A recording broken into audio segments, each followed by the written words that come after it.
So you have a itinerary and you love overlanding.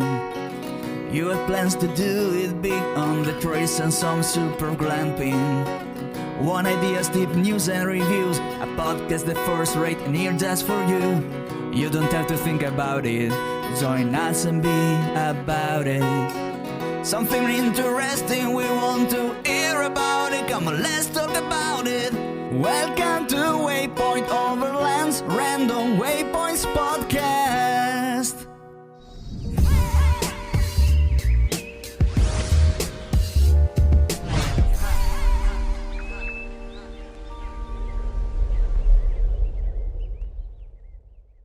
Sponsored by Midland, communication for every adventure, the industry leader in radio communication technology and innovation for over 50 years. Sponsored by MyMedic. Sponsored by TEMBO TUSK. Sponsored by Shower Pouch. Sponsored by DeMoss Collective, mission built and made for mobility. Sponsored by BrewTrek. Sponsored by Hard Impact Designs. Always remember, the opinion you follow should be your own. Just consider the things stated here to be a second opinion from a complete stranger online. What's up, CANDI? No, long time no see, Phil. It's good to see you. How are you? Doing great. I spent the weekend at Overland Expo, and that was a lot of fun. So, We're going to have to spend a majority of the show talking about that. Yeah.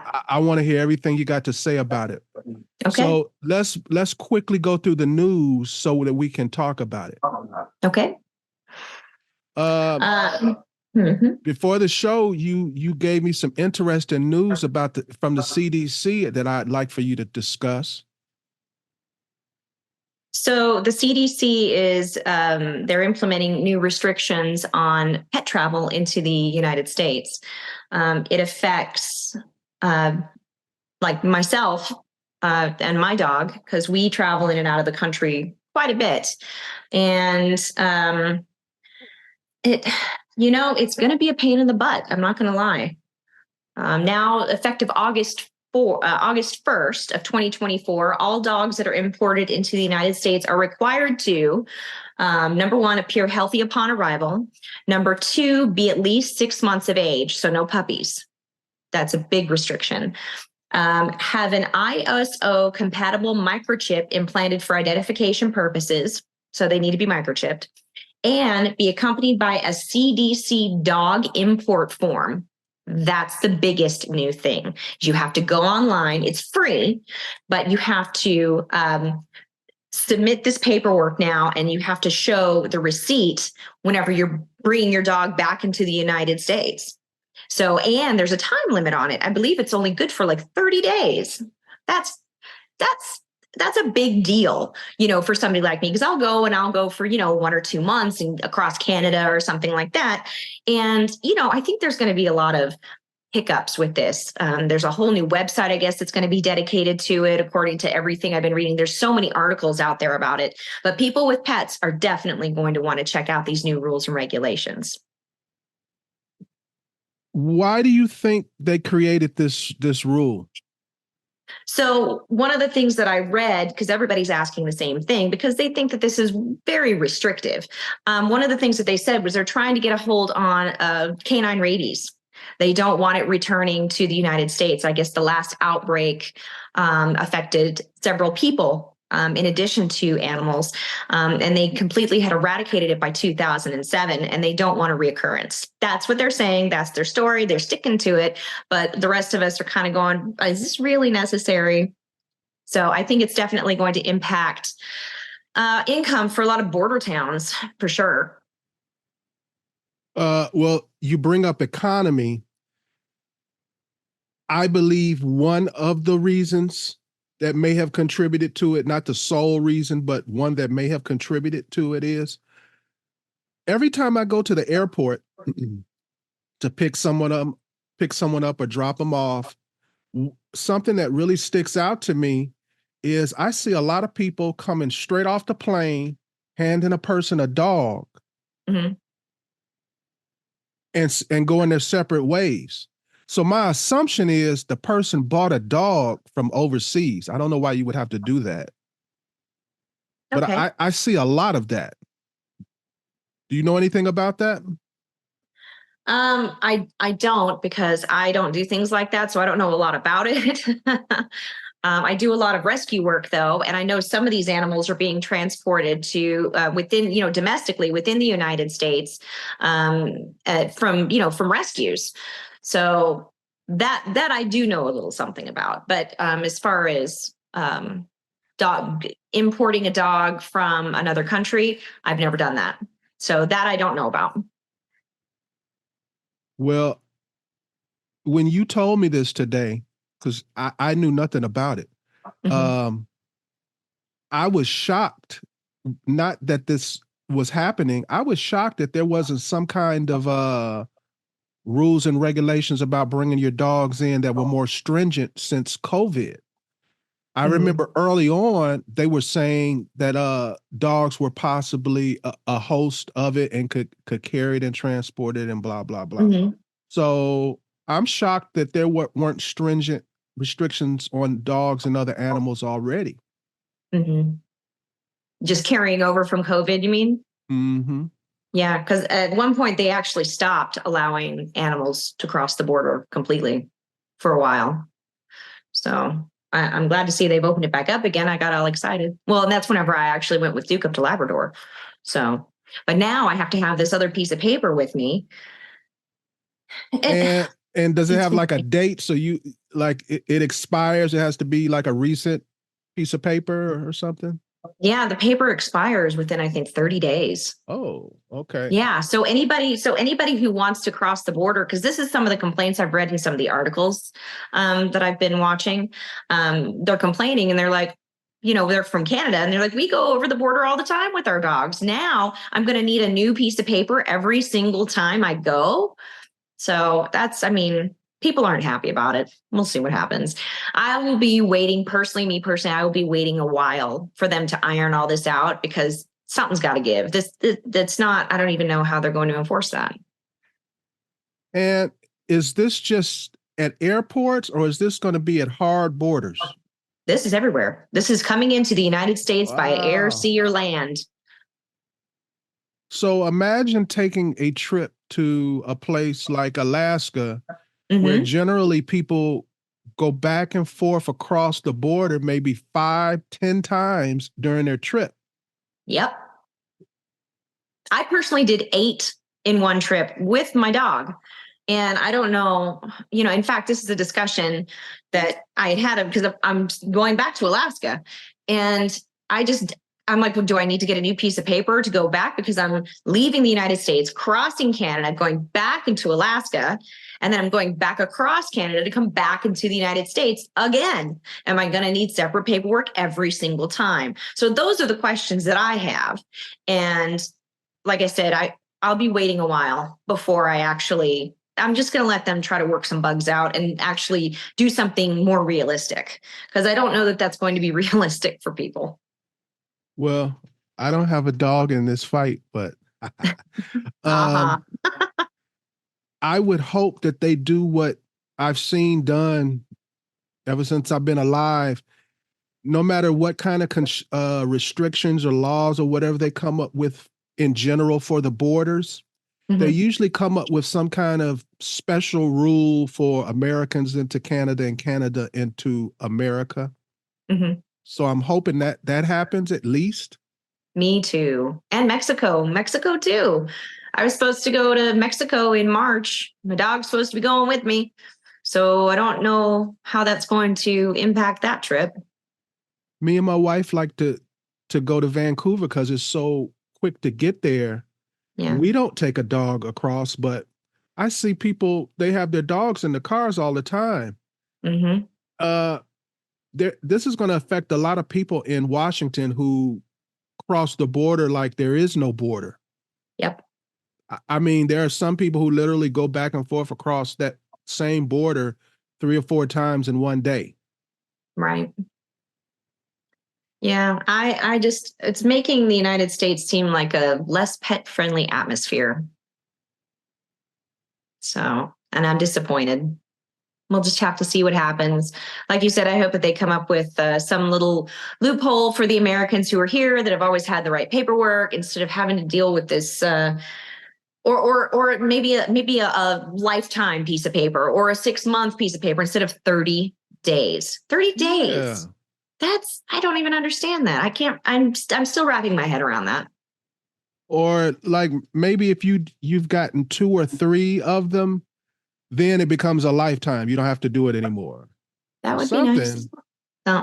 Something's got to give. It's going to affect a lot of people, because most of the people that we know travel with pets. Yes. Yeah. Yes. Mm-hmm. I would like to know what the real reason is, because usually the real reason for these kind of laws have no connection to whatever you're thinking.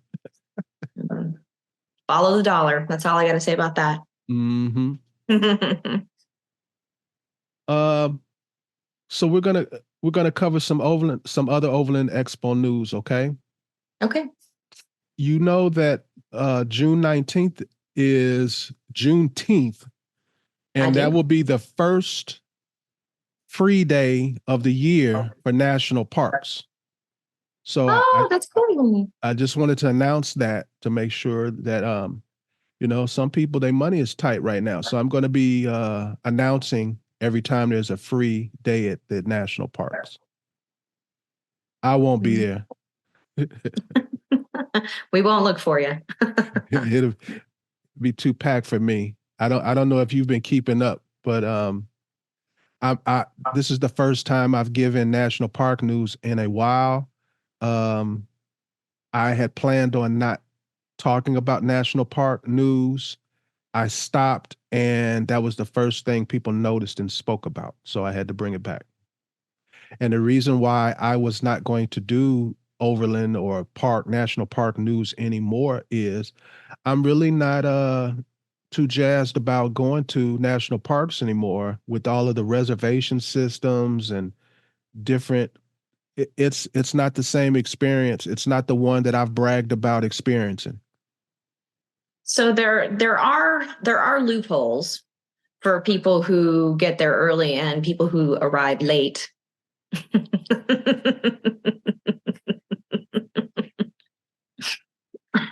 Cat's out the bag. Yeah, that's that has been that's what I have been getting around. Even before the reservations were there, but to avoid the lines, like take Glacier, to go to Glacier and take the Going to the Sun Road before they had these reservations. If you didn't get there like 4 or 5 o'clock in the morning, you could just hang it up. Yeah, it's very crowded. I know. But if I don't know now with the reservations if it's the same, but what used to happen is I get there like 4 or 5 o'clock in the morning, take a nap, and in about an hour the sun comes up, and you could do the whole Going to the Sun Road without any cars, maybe 1 or 2 and some bikes, and come all the way back before cars start. Never will be able to experience that again. You know what I'm bitter about, though? So it's not so much the reservation system for me. It's the fact that they want to charge you a fee to make the reservation. Is it still $1? No. It's more than that. Maybe it depends on where you go, but I know to get into where we're at, it's between like $6 and $8. And I refuse because I have a national park pass. Okay. Right. I paid my national park fee. I paid for my pass. I am not going to pay to make a reservation. I'm with you on that. I'm with you on that. I'm definitely with you on that. It chaps my behind. I'm not doing it. Again, that used to be something I used to periodically talk about on the podcast all the time was get your national park pass because it's such a great deal. Yep. They're trying to get money out of people who can't, can barely afford to go to begin with. It's, I don't know. It seems wrong to me. Oh yeah, here's your pass. You can come in and out if you want to, unless we require a reservation. No, I'm not doing it. I refuse. Did you hear about the bear attack the Which other day at one? Teton's at Teton National Park? This guy Mhm. encountered two grizzly bears on a trail on Signal Mountain. Yep, a 35-year-old Massachusetts man. Yep. They don't give his name. It seems like every time me and you talk, within a 7-day period, someone got attacked by a bear. Rawr. You hear that, folks? Watch out for bears now. Well, the thing that sticks out to me about the story is the thing that always sticks out to me is somebody early morning in the woods by themselves. No spray, no gun, no nothing. It's the same story every time. Yeah, it's not. I carry bear spray around even whenever I'm not in bear country. You know, I Me carry it too. around here in Nevada because we have mountain lions. Works on them too. We got mountain ninjas too. So I be, you know what I'm saying? I use it like mace. Yeah, I do too. Because I don't carry any other, not like, well, except for my bow. I do carry my bow. But if I need, quick action, it's all about the bear spray. I haven't had to use it, but I've witnessed it more than once. It does work. And I've seen YouTube videos of it too. But I've actually seen live a person using the spray. And it works. It definitely works. Yeah, I can attest to that one. I have discharged my bear spray before. But it kills me. Most of these bear attacks, the person, when you look into the story from the elements that they give you, whether it be what their job was, where they lived or whatever, you sense that they had enough money to stop at a shop and get some bear spray. It wasn't like, a money thing. No. So that even bothers me more. Mm-hmm. It's usually some upper middle class person where it would have been nothing to spend $40 or $50, $60 on this bear spray and use it for 2 or 3 years. And now you're dead, or you got an arm you can't use anymore.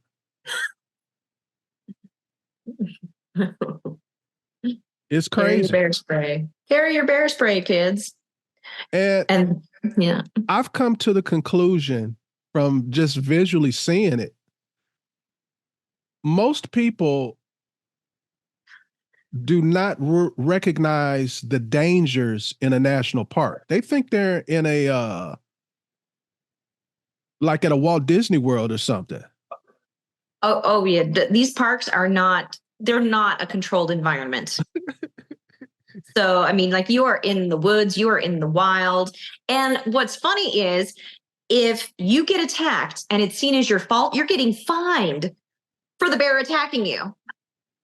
Right. Oh, well, where I live, we got grizzlies, right? Yeah. So you touch a grizzly, you'll do time. Yeah. I mean, you'll do more time for killing a bear than you will a person. Oh my gosh. They don't, and wolves too. Well, out in the Yellowstone, National Park with the bison are always, like butting people and stuff because the people get too close. I mean, it's like that's just natural selection at its finest. I don't even know what else to say about it. If you are a fool enough to go and try to touch this stupid bison that is wild and will trample you, then maybe you deserve what you get. I don't know. And a fine. What amazes me is how many people actually survive those situations. It happens so routinely that every time I've ever visited like Yellowstone, every single time I've seen somebody doing stupid stuff with animals. Yes. And a majority of the time they get away with it. I've literally seen a person do like this, put their arm around the bison and get a picture and walk away and nothing happened. I've seen some crazy interactions with the animals. Yeah, I just can't. I look at it and I think, okay, hopefully they didn't breed. So there was a survey done by the National Park Service, was ranked one of the worst places to work. And I have a thought about it, Okay. and I want to hear what you think about it first. About it being the worst place to work? Right. Now, this survey is done by polling employees. So out of all the different jobs and everything, the Park Service, as far as government jobs, Sure. is considered the worst job. It's ranked 226 out of 428 agencies. So, as a person who has frequented the national parks, I would think that having to deal with fool people would be the worst part of that job, because people are dumb. People, they leave trash everywhere. They do things they're not supposed to do. Like you said, they think they're in a controlled environment, and they're not, and they're doing things that they should not be. Don't touch that. No, that will kill you, or, or hurt you really badly. Just maybe don't do that. So, I mean, I watched in Assateague. I was at Assateague, okay, on the islands there. And there was a guy tent camping across from me, and he had left his trash out, and these ponies came in and raided his camp. I mean, it was like watching a bear in Yosemite. I videoed the whole thing. I was like, this fool ass. They blow my mind. So for me, if I was a park employee, I think dealing with these fool people would make me crazy. You would think that the person would be like, why do they call them wild horses? Right. Yeah. They leave common sense at the gate. Right. Any common sense that they had or possess, they leave it at the gate. And I'm not sure why. So this is what I think.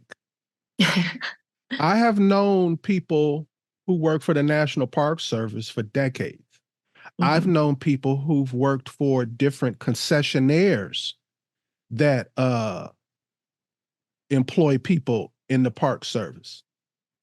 And it used to be the big secret was complain about your job because we don't want nobody trying to get this job. Okay.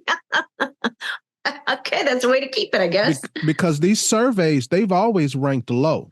But it used to be, the joke was they complained because they were proud to be low. They were proud to be uninteresting. They were proud to be a job nobody was looking for. I believe the survey is accurate now because there's comments to go with the numbers now where they're complaining about everything. Oh, boy. So I think like some of the things we've been talking about as far as the national park also are affecting them too. Mm-hmm. It used to be people took these jobs and it was like a hard work, but it was it was reciprocity in it. You got something back from it. You got time off. You met nice people. You had great outdoor interactions. Well, it's pretty much just a job now. You're working hard. You don't have as many employees to back you up. There's more visitors, and the visitors don't have the same mentality anymore. So I believe that the survey is accurate now, and I believe, but it wasn't. It was not accurate back in the day. That was a running joke amongst them. Oh, that's such a shame. Mm-hmm. Because my dad used to say, people ruin everything. That's what my dad used to say. You have certain jobs. I knew some people who they would like set it up where their son, when he turned 21 and got out of college, he got the job and they passed it on and stuff like that. Mm-hmm. So did you hear about the solo climber who got killed in Denali? Yeah, at the same time, I guess, as the climber in Oregon too. That's craziness. That's too bad. I mean, but I guess they know the risk, right? Yeah, I didn't want to get into it, but since we're mentioning that national parks are not these controlled environments, I just want people to understand I'm not randomly that wasn't just some random incident where the guy got mauled by the bear. This stuff is happening like once a month, where Right. somebody's dropping off a mountain, getting killed by a bear, a mountain lion, or something. It's happening all the time. And it's not the animals or nature's fault. It's the No. stupidity of the visitors. Yeah. Yeah. They would make me crazy. I couldn't do that job. Ugh. Now, Yeah. we had an archaeologist on this show last week. Mhm. And ironically, what popped up in the news is in Canyonlands National Park, did you hear about the family? They got videotaped destroying an archaeological site. Canyonlands National Park.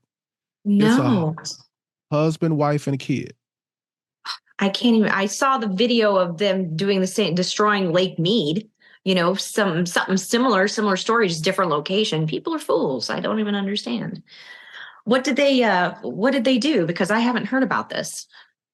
I just read the headline. I didn't read about it. Oh, okay. Okay.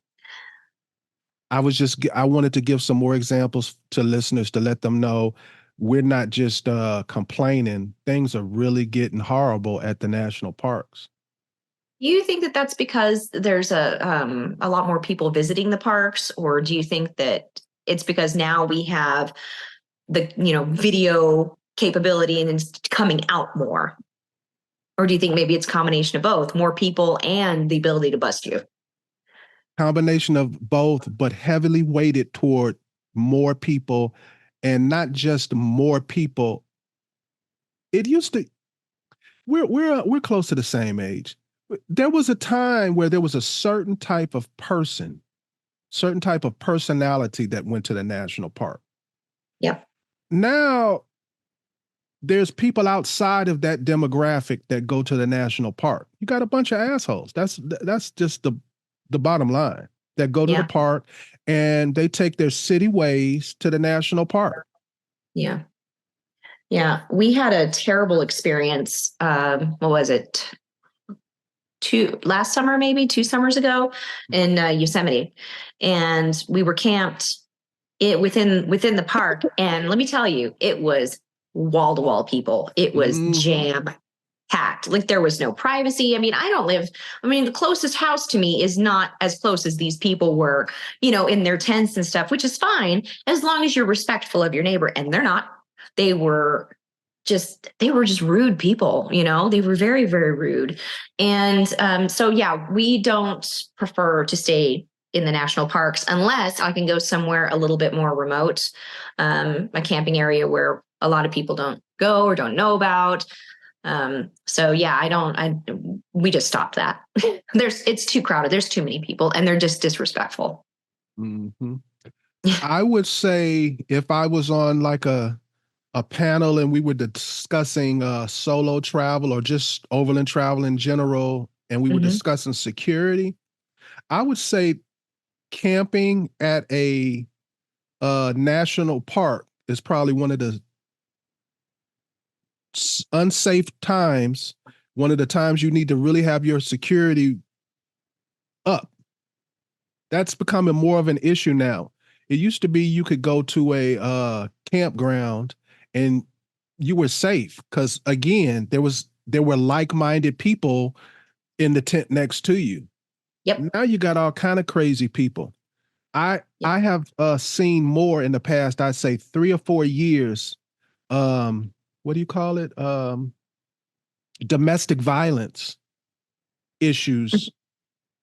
And that's an overlapping word, from just arguing back and forth to fisticuffs to the cops being brought in, different scenarios. But I've seen a lot of it. Yeah. Whereas that was something I had never seen for like forever. I had never seen it, but in the last 3 years, I've seen it like a bunch of times. Ugh. Yeah, it's definitely not appealing. That's for sure. It's encouraged me. It confirms for me that I like to stay whenever I go camping and whatever. I prefer to stay out in the woods.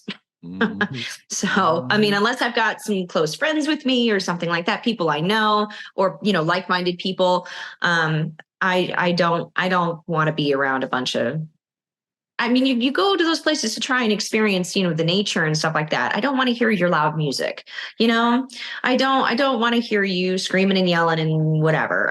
I'm there to, take it all in and enjoy myself. And it's getting more and more difficult to do that there. And if I do hear something loud, I want to hear my music or your music. That's right. You know what I mean? I don't want to hear their music. Yeah, no. But you're so close to one another. I mean, it's so close. You're just, it's like packing sardines in there, man. And you mentioned Yosemite.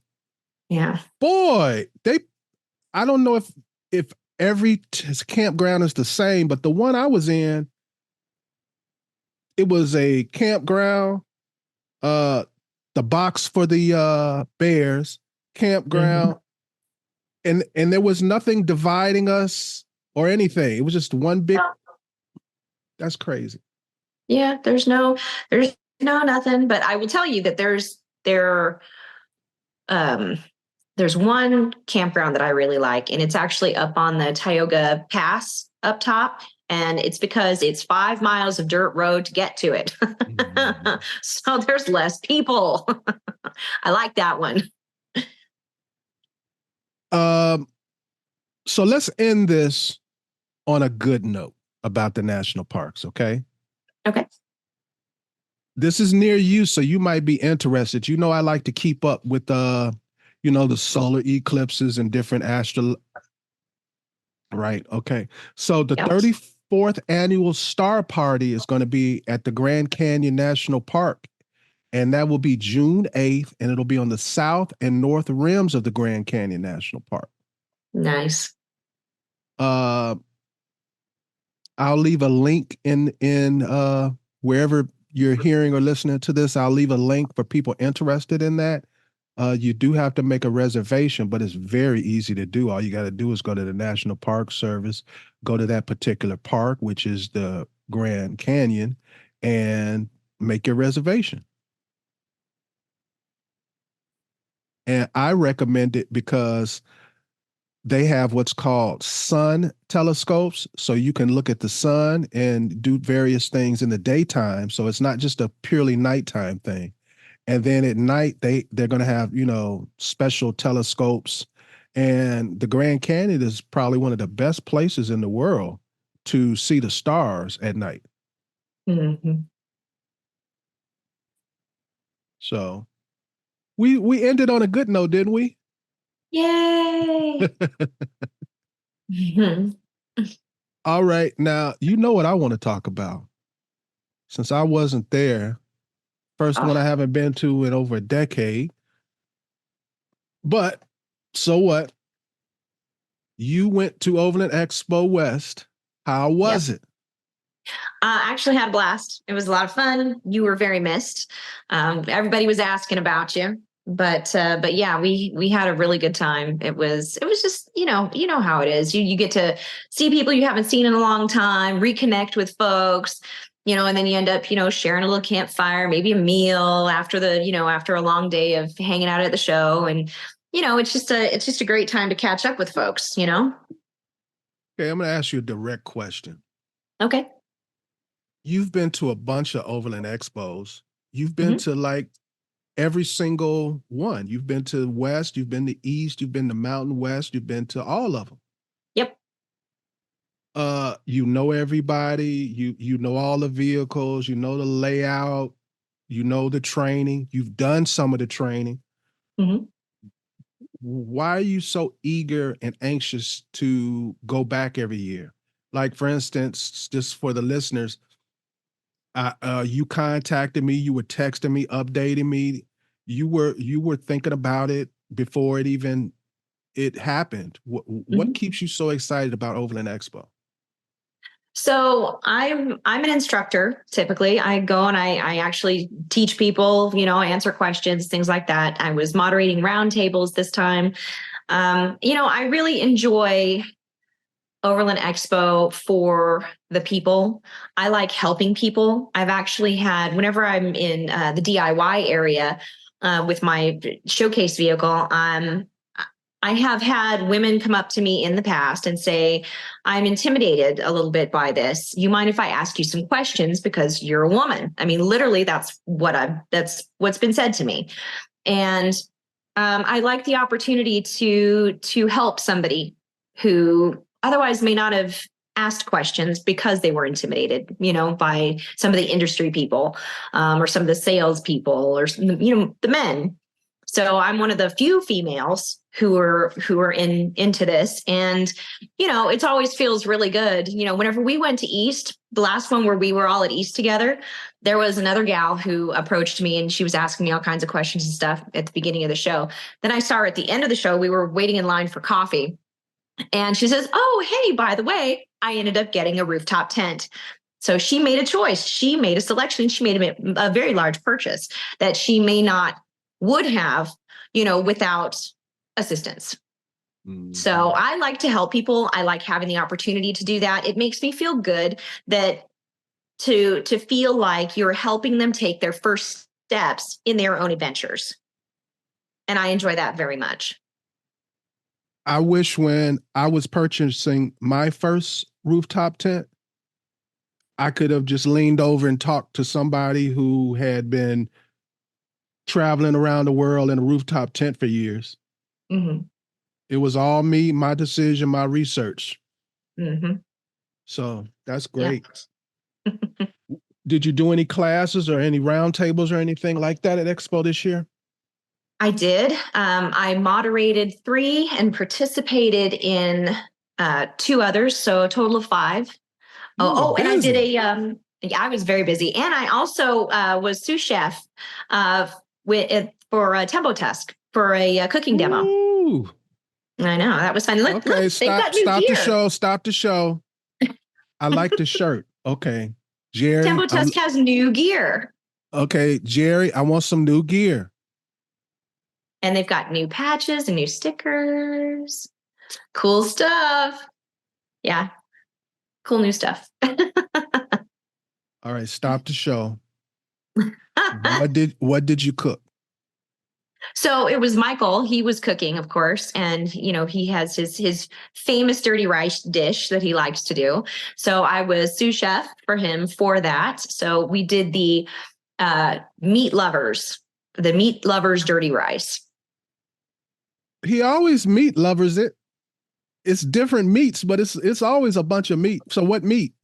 There was bacon, some really cool sausages, actually, which I'd never had before, which turned out to be really, really great in the dish because it was it had jalapenos in it and cheddar cheese.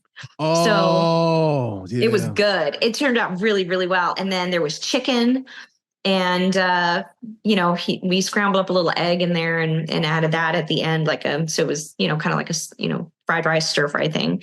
So, but it was excellent. Everybody ate it. It was so good. Well, I'm looking at the numbers for the event. It says 29,500 attendees. Did it feel like it was that many people there? Yes, it was very busy. It was very, very, very busy. So there's a lot more vendor space too, because they took out some of the experiences, which was disappointing.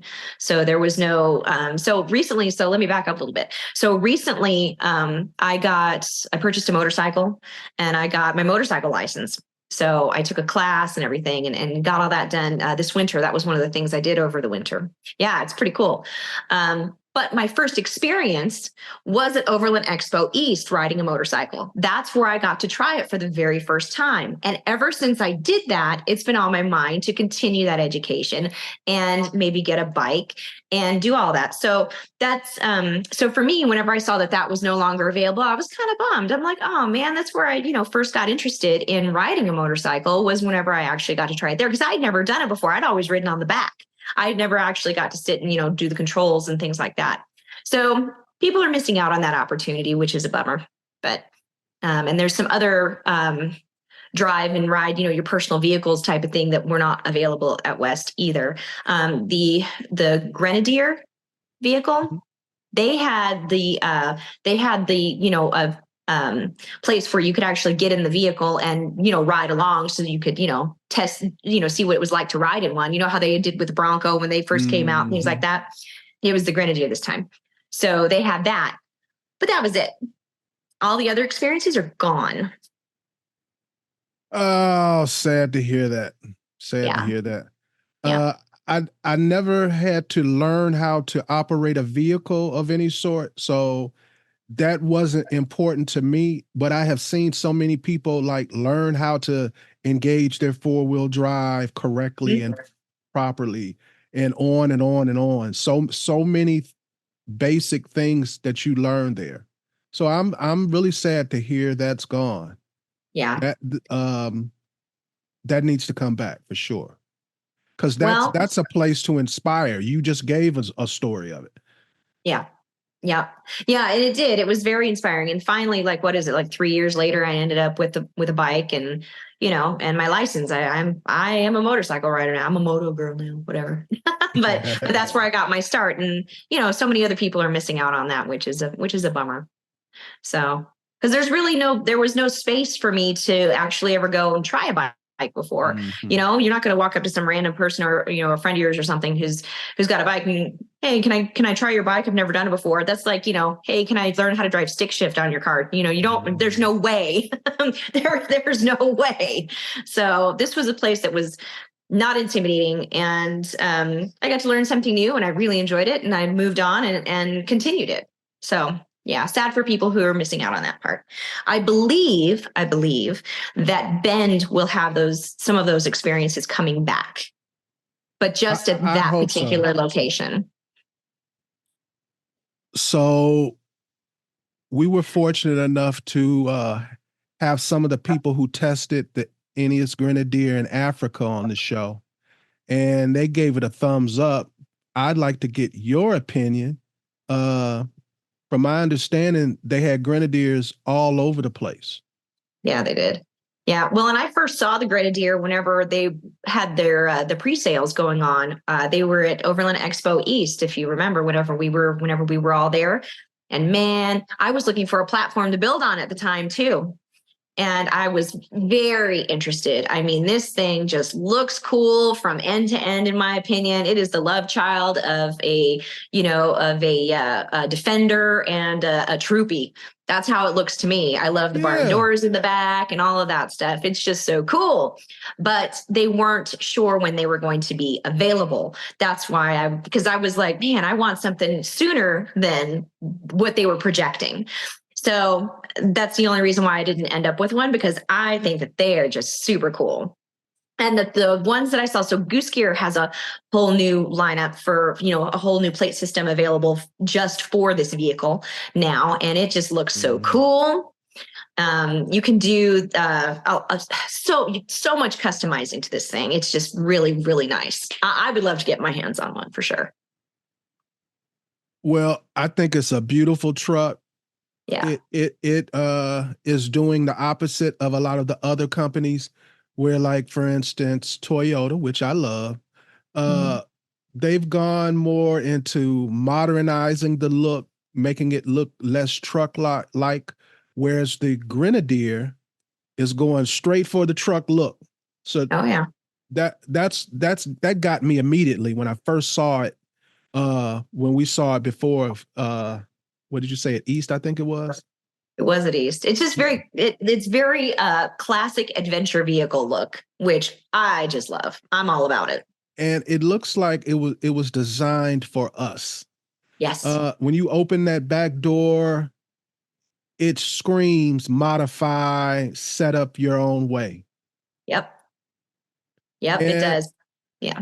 And it has all the bells and whistles that you would want to feel comfortable off-road. There's pretty much not too much you would probably do. You probably upgrade your tires. Maybe. Depends on what they came with. I also saw for the very first time a pickup version of it. That looks really cool too. Tell me about that. I saw some pictures on Instagram of it.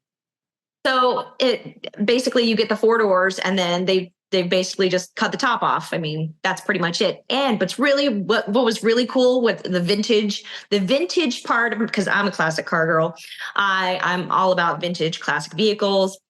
One of the things that they did that I really thought was cool, they took the spare tire and they stood it up and mounted it to the inside of the truck bed, just like the old Jeeps used to, just like the really old Jeeps did. Mhm, and that's where your spare tire is. I mean, it just looks cool to me. I just think it's great. I don't know how practical it'll be for, to try and slide in a camper shell or something like that into it, because then you'll have to remove that spare tire. But outside of that, though, it looks very cool. For me, that's a cool factor. I dig it. It definitely high cool factor. But if a person was buying a Grenadier and they were going to do a few upgrades, but they were trying to do minimal upgrades, having that tire already up and from under the vehicle and out of the way puts you in a good position. Mm-hmm. Yep. A fridge and a rooftop tent, and you can go. You are on your way. Because there are a lot of modern vehicles that I would recommend for overlanding. And when I say overlanding, I don't mean just overlanding, but an overlander who's going to do a lot of off-roading, a lot of trails and stuff like that. I forgot what I was going to say. I completely forgot what I was going to say. So I would be interested to see this thing out on trail, because let me tell you, it is not a small vehicle. So for like Jeep trails and stuff like that, this is a wide load. So something maybe somebody would consider if they are going to be doing a lot of off-road trails and a lot of narrow trails. Maybe this is not the vehicle for you if you want to do, more narrow trails. I mean, I've done shelf roads and stuff in Colorado, but I don't know that I would necessarily take this thing on because, it is so narrow, or because the truck is so wide and the road is so narrow. So, because it is without a doubt a full size vehicle. It is big, which it could be a blessing and a curse. I agree. So tell me exactly what I can't think of the word. What were the round tables that you did? So I moderated 3 and participated in 2. The Art of Solo Travel, which I frequently moderate. Michael was on that one too. I was his moderator for that, which was funny. Did you guys get anything done? Oh gosh, we had a good panel and we had quite a few people. But yeah, it was, it was good. So we did the Art of Solo Travel. We did the American West was another one. Traveling with Pets was another. I was on the panel for built versus buying it versus having it built. That was a whole nother panel, which was pretty cool because I've done all of those things. We've built it, bought it, had it built. We've done all of that. So that was a really cool panel to be on. I've always actually wanted to be on that panel because I have a lot to say about that kind of stuff, especially being the only female in the group. Because my criteria, whenever I was looking for vehicles and platforms to build on and ways to travel, my criteria were very different than most anybody else's on the board, and things that they didn't really think about, So that was really neat. Then there was another discussion about, it was entitled, Let's Talk About the Knock. That means if you're camping somewhere and you're not really supposed to be there, or there's no sign stating that you're not allowed to be there, and the police or somebody comes in the middle of the night and knocks on your door and says, hey, you're not supposed to be here and you have to leave. There was a whole panel about that too, about that discussion. So those were the things that I was on. And I think the 2 biggest were the Traveling with Pets and the West. So the United States West. Those were the 2 biggest. Well, from my understanding, there were over 300 classes this year. I find that mind-boggling. And that's a reduction in classes too. That's not, because they took away a whole classroom from us. So I think that's great that there were so many. It didn't feel like that many, but on the hour, there's stuff going, all weekend long. I know I've asked you this before, and I'll ask you this again many more times. because I want as many people to hear as possible. We talk about the training classes and how many people attended and how many hours of training and all of that. Well, there's rallies and events everywhere, all throughout the United States. I don't have to travel all the way to Overland Expo to take a class. There's classes all over the place. Okay. Why do I need to go? And I want you to be frank with me. Don't give me no politically correct answer. Why would I choose to go to Overland Expo for training over others? The people who are allowed to teach at Overland Expo have been vetted. They have been vetted. They are just really great people. I don't know that I've met anyone. So back up. Okay. Mm-hmm. Get into vetting. You don't have to, give the details of, but explain vetting. Some people may not even understand what the word vetting means. Explain. So whenever you apply to be an instructor with the Expo, one of the things that you are asked to provide is social media information, because they want to be able to go onto your social media page and see what you're posting, what you're doing, things like that, because they are very particular about the kind of person that they want to bring on board. They want to bring in people who are out there doing it. They don't they don't want just anybody coming in and claiming they know something whenever they really don't. It's one of the show me, don't tell me things. Show me what you're doing, and they go and they will research you. And, as they are always, they are on my YouTube, they're on my Instagram. They want to see that that I actually know what I'm talking about. So, and that's what they've done with every single instructor that actually comes on board. It's show me, don't tell me. And so these people, they know what they're doing. They've been checked out. And, I haven't, in the years that I've been doing this, I think this is my 4th year that I've been doing this. Everybody's just so great. Everybody's so nice. And they genuinely are there to help you. Because it's not like we get, we don't, most of us like in roundtables and stuff, guess what? You don't get paid. You're there because you want to be there and you have a genuine interest in helping people.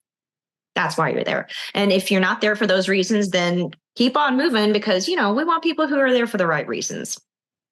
And from my observations, that vetting continues as long as you are working with them and training, because you'll do a post and nobody liked it but them. They keep up with your social media continually. They know what's going on. They know what you post. Whenever I go to an event, I'll see some of the staff members and hey, Phil, how was Alaska? Hey, Phil, they know where I've been. They know exactly where I just came from, where I'm going, everything. So they keep up. They know, because there's some people, they go on a big trip and they live off the laurels of that. And then they go to all of these little events and they're the expert. The people who are training at Overland Expo are people who haven't just done something.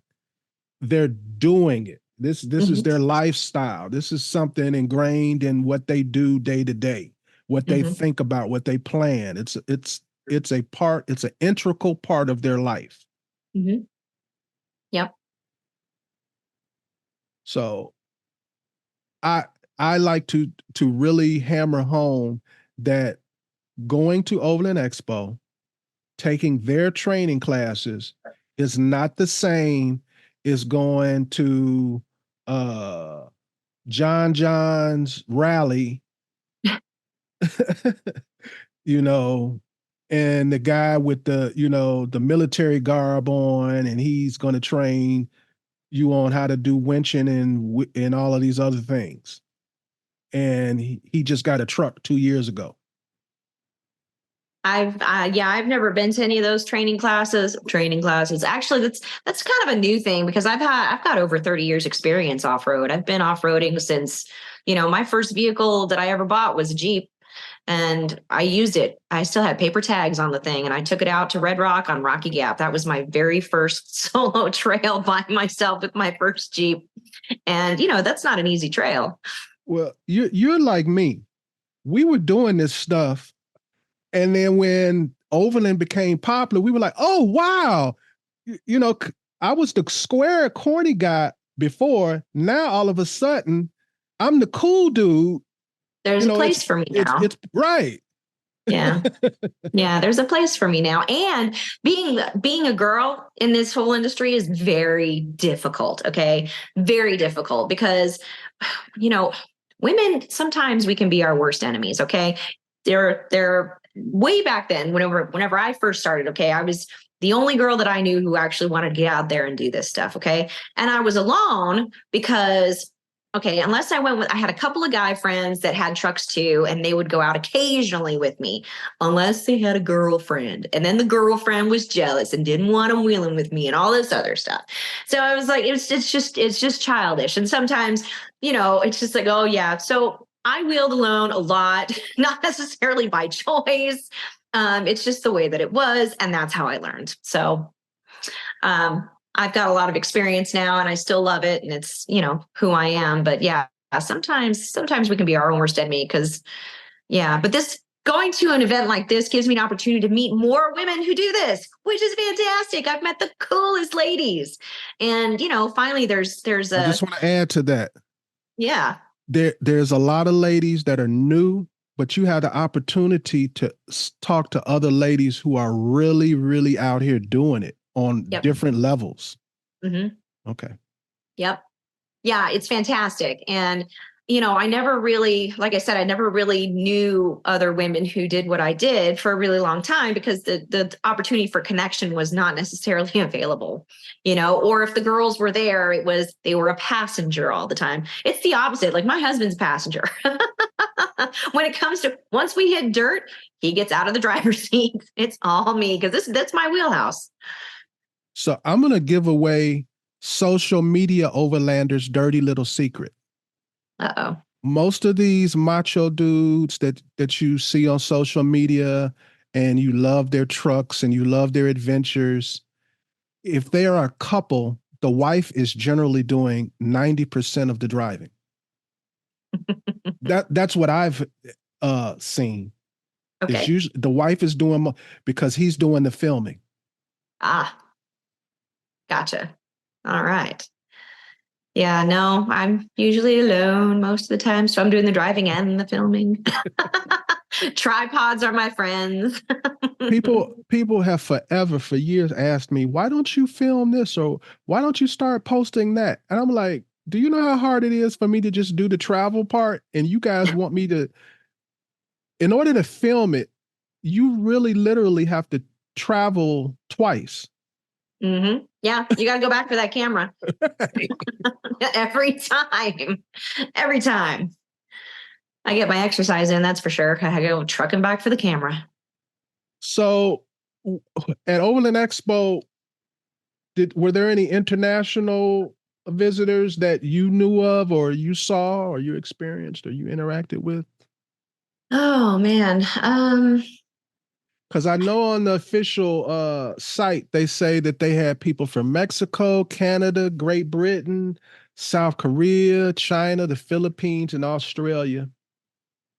So what is their name? I'm trying to remember what their handle is. They were there with their son because they've been in South America for a long time. Or it's not Stringless. Something theory. Stringless theory? Yes, Stringless theory. Yeah, they were there. And they were there in their original rig. So they left the other one, down there, and then they flew up here and picked up their rig. Oh, no, that's not Stringless theory. I know who you're talking about. I just can't think of their name right now. Hourless? Yeah, it's like Hourless something. Yeah, I'm trying to remember. I'm really bad with names. I'm sorry. But no, they were there. I do know that they were there. And who else was there? Oh, yeah. what are their names? They're from South Africa, and they actually had their original landy, which was pretty cool to see. I did like that. Hourless Life. Hourless Life. That's right. Yep. Yeah. No. And then who else? The what's the name? A2A is their handle. But yeah, they're the couple from South Africa. They had the kids, and then now the kids aren't with them anymore. They're empty nesters living in this truck now. Goodness, it's on the tip of my tongue. I don't know why I can't think of their name. But anyway, they were there, and they're super nice too. I was moderator on one of the panels for them. Yeah, but I guess maybe for me, I think those are the only two people, because I'm so busy teaching, and like I said, the only way that I interact with them was because I was moderator for their panel that they were on. That's why I ran into them. So if I was going to be attending one of these panels that you do, let's say it's the one for solo travel. Mm-hmm. So what is it? Just like a group of people at a table and we're sitting in the audience and we just listen to you guys talk, or what? That's the last thing. That's the last thing we want. We don't want you to just sit there and listen to us talk. We want audience participation. We're interested in your questions. We're interested in what you want to learn about, what you want to know, and providing you with the information that you're looking for. Actually, roundtables are probably my favorite thing to do, because whenever I first attended Overland Expo, my first one was in 2018, and it was the week before I was supposed to leave for Alaska, and I was going to be on the road for a long time. And I felt like it would be a really great place to get some last minute information, maybe pick up some gear that I was missing, things like that. And I will tell you, so I attended the Canada and Alaska roundtable. I got more information there than in all of my research that I was trying to do. Because even back then, I mean, we still had the internet and things like that, but the technology and the information was very, very limited. So whenever I got to Overland Expo and I attended this roundtable, I took a notebook. Definitely bring something to write with if you're looking for information. And I got more information there from the people who had actually been there and done it than I could in all the research that I had done for the last 6 months on the internet. It just wasn't available then. But yeah, that was a great resource. So ever since then, I'm like, cool, love to pay, love to give back. I want to be on these roundtables too and help people the way that it helped me. I agree with all of that. And I'll just add that I enjoy going to listen to roundtables, even if it's a subject matter that I think I know already, because the guys at the table will be talking about actual situations. And in order to make their point, they may have talked about something else, and I'll get a little tip on something had nothing to do with the subject matter of the roundtable. You'll get just little tidbits. Already have your winch set up before you hit the trail, so that all you have to do is yank it out, or it'll be little small things. Yeah. Yeah, and you have there's a number of people on that panel, so you have a number of different perspectives on one single subject. Right. Which I really, really enjoy. And not only have different perspectives, but one person may have just come back from Africa, one person just come back from Labrador, and so on and so forth. Their living conditions, the laws, the regulations, the weather, everything is different.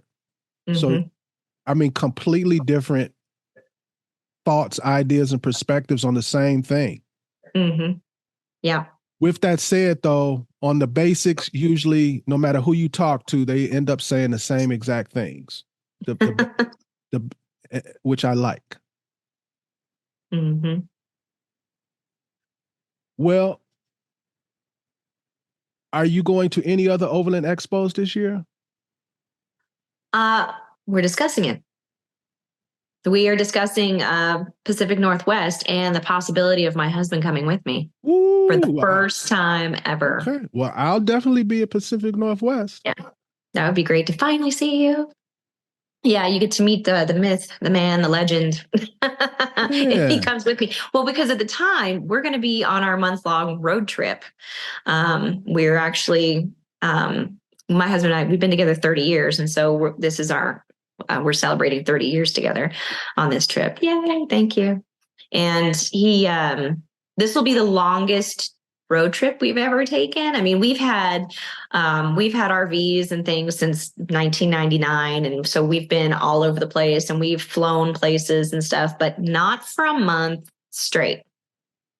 So this will be the longest one we've ever taken before. So it should be interesting. But we're going in the new rig. The last time we took a trip, he was on vacation from work and it was 10 days and it was in the Jeep in the Ursa Minor. And that was great. That was fine. But this is new to him. Traveling this way for long periods of time is a very new thing for him. He's never experienced it. It's going to be very interesting to see how it all unfolds. And we'll be doing a lot of, posting and things like that about it. So because this is one of those rare times where I think the female is more interested in it than the guy is. Because my husband is hotel guy. He likes swanky hotels. Okay. We've stayed at some swanky places, but that's his vibe. So we'll see. My experience is almost identical to yours, just changed the gender. So I relate to everything you're saying. Yeah. Yeah. But I think that 2 years from now, that 1 month, you guys will be laughing about 1 month like that was so long and everything. Yeah. He's retired now, and that adjustment is going to continue, and you guys are going to go on those trips, and the mentality is going to change because he doesn't have to do nothing and go nowhere. Mm-hmm. So he's still in a transition. Yeah. Because it's a different thing traveling and you still have a job. Yes. And not having a job. It's a whole different thing. I had to literally stop hanging out with friends because of that. You travel different. Like, let's say I said, hey, John, let's go 2 weeks to Utah. He's trying to do every single thing that he's ever wanted to do in Utah in those 2 weeks. And my mentality is, I'll do a handful of things if I get around to it. And if not, next time I'm here, I'll do it. And if it's something I really want to do, I'll just stay another day or two or a week.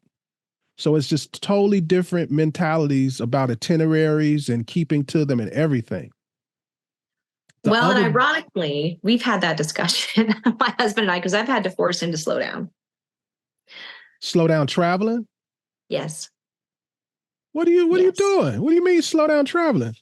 During the traveling, we need to slow down during the travel. Yeah. To sit and enjoy, something. And he needs to travel in the moment, I guess, as it were. You can encourage him, but it's just going to have to happen. I know. when you've been in that regime of getting up, going to work every day, feeling like even though you've done everything you're supposed to do, you still have to look like you're doing something. You always have to be productive, proactive. It's hard to walk away from that mentality. I know, trust me. Yeah. And you feel like sometimes you feel like if you don't have an agenda, if you don't have a plan, like you're worthless. Yeah, I get that. And we've been, ever since he retired, we've been busy here just at the house trying to get everything ready so that we can leave and know that everything is done so that he can maybe relax. Mm-hmm. So we'll just see how it all shakes out. Mm-hmm.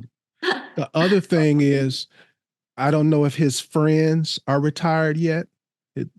Friends who he would like to do something with. Like every friend of mine who I would genuinely enjoy spending some time in the great outdoors, traveling and things like that with, they're still working. And I'll invite them to things because they say, Phil, you do all of these things, invite me to some of them, right? Yeah. Well, I usually do things between Tuesday and Thursday. Yep. Yep. You know what I'm saying? So Uh-huh. I had to even learn not to even bring those things up to them, because I discovered that some people got the impression like I was rubbing it in their face or something, when I wasn't thinking about it. It was just, I picked the best days for me. Yep. So, well, because there's less people. There's less people out there during those days. Those are the days I prefer to travel. Yeah, even if I'm like on a long trip, like a month, 2 months, 3 months or whatever, I still keep that mentality. Mm-hmm.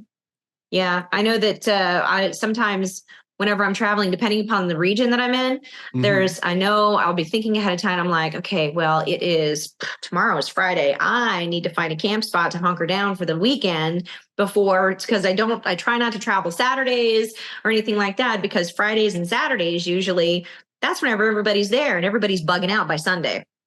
So, I'll usually try to find a spot to hunker down for more than one night so that I have a spot, depending upon where I'm at. If where I'm at is more busy, that's exactly what I'll do. Otherwise, I'm afraid that I just won't find a spot. Yep. So, yeah, that's the most planning ahead I do, though. Otherwise, it's flying by the seat of my pants. Don't know where I'm going to be until I get there. That's how I prefer to travel. And this relates also to my disdain toward the National Park Service now. It's because I had found a way to overcome the crowds at national parks because of my freedom. Yep. I would go Tuesday to Thursday and be able to drive the whole go into the Sun Road, or drive a whole circle through Yellowstone or whatever. Yeah. But now them places be packed 24/7. Yeah, it's brutal. It's brutal. The last time I was in the Grand Tetons, there were people speeding through the national park in the middle of the night. That's crazy. It's crazy for two reasons. You're speeding, and the second one is them bison don't stop at the stop sign. That's my biggest concern, is the wildlife. I don't want to hit a moose. And there's signs everywhere saying, slow down, because you might hit something. So what's really interesting too about our trip that's coming up is that my husband, he's traveled the world. Okay. My husband is from New Zealand originally. They lived in New Zealand, Australia. Yeah. They lived in New Zealand, Australia, Ireland, and he's traveled the world. His parents were travelers, and they're originally from Ireland. So my in-laws have, the really cool accents and stuff. So, cause that's, their homeland, but, he's never seen the United States. So our first trip, okay, he's never traveled the United States. Like, hasn't done it. He's lived here and, worked here and everything. And he's never been anywhere. So he wants to go to see some of the national parks. Okay. So we're going to see Mount Rushmore. We're going to see Yellowstone. We're going to see the Tetons. He's never done it. Always talked about it. And he's seen my pictures and stuff. He's like, I'm going to go there now. And I'm like, yeah, well, let me know when you're ready. So now he's finally ready, and now we're going to do it, and it's going to be fun. So it'll be interesting to see his reaction to all of it. I love it. I love it. Yeah. If you haven't done it, you have to do it. But if you've done it, I'll just say I don't have the incentive anymore. It's like going to Walt Disney World, as far as the lines and the prices. It's expensive to go to a national park. Yes. When you actually could add up all the dollars, you could have went to the Strip and seen a show. Or just gambled. At least then you got a shot at getting it back. Yeah. One thing that's the most expensive thing, I think, in the park, there's two things actually, gas and food. Those are the two most expensive things you can get in the national parks. And you need both of those things. So, and primarily because it's so remote, these places, most of them are super remote. There's no, like in the park, if it has gas, it is the last bastion for gas. Okay. Otherwise, forget about it. So it's been about 2 years since I've been to Death Valley, and gas was $10 and something cents. Yeah. So I don't even want to think about what the price may be now. No. That was like 2.5 years ago. Yeah. And they're one of the highest ones. Yes. Yosemite too. Yosemite's extremely high. Mm-hmm. Death Valley is very, very high. Yeah. So I try to, if I'm able to, I try to get gas before I even go into the park. So that's just part of my plan. And sometimes I it works know out, Death sometimes it Valley doesn't. so well. The gas station that you go to in Death Valley, Yeah, it's stovepipe. you could keep driving 15 more minutes and go to Rhyolite and get gas outside. Yeah. Out and come right back into the park. There's no gate or nothing. Mm-mm. That's what No. I do. I've only paid $10 or more for gas one time in America. And that was when I was in in the Arctic. Oh yes. Yeah. Yeah. And I believe that. there's only one gas station, so it ain't like you're gonna shop them. No. No. Are you talking about Dead Horse? Dead Horse, but Yeah. I can't think. When you get all the way to the end, to the Arctic, Yeah. That's it. That's Dead Horse out there. Yeah. And what's funny is you're right next to the oil and Gold station. Camp. Mm-hmm. Yeah. Oh yes. Yeah. Prices were crazy. Yeah. But prices have gotten crazy for gas everywhere now. Me and Mike have talked about this a bunch. Like when I was planning the trip to go to South America, I never really worried about the gas because I kept checking the gas prices and I was like, oh, that's nothing. This is nothing. Yeah. It ain't like that no more. You have to consider gas prices, especially for a trip like what I'm talking about taking. Yeah. Those thousands and thousands of miles. Yeah. When I was in Labrador, I paid over more than $10 a gallon for gas when I was in Labrador City. Wow. Their gas is that expensive? Yeah. Yeah. It was insane. It was over $10 per gallon. It was insane. I've never paid. That's the most I ever paid for gas was whenever I was in Labrador. So well, going across Canada, I found some expensive prices, not that expensive, but I was using my card and, you know, they do the conversion like 12 or 24 hours later. And so I was saving a little money my last trip through Canada once they do the conversion. Mm. Yeah, no, there like was when no you stick it in, there. it'll say $10, but then you look at your account and they make the conversion to the right amount of money. No, or at least that's it was my bank. That's with the conversion. It was over $10 a gallon. That was with the conversion. Yeah. Well, so that's about $13, $14 American. It was well, no, that was American. That was with the conversion. I got you. So that's over $10 converted into American dollars per gallon, not per liter. So yeah, it was a lot. It was a lot. I was glad that I had a small gas tank and there was a line. There was a line. I was like, okay. I mean, whenever you're there, I mean, do you want to go? Do you want to continue on or don't you? You know, that's your question that you ask. So, Candy, you know how old I am? I'm so old that if I didn't have plans for the weekend or something like that, or I had a day off, I could just take $20, fill up my tank, buy a 40 ounce, and go to the beach and drive around the city for the whole weekend. yeah, well, $20 won't do nothing to my gas tank now. No, it's sad. You can't feel a riding mower for $20 anymore. Yeah. Yeah. Well, So, is there anything you want to say before we get out of here?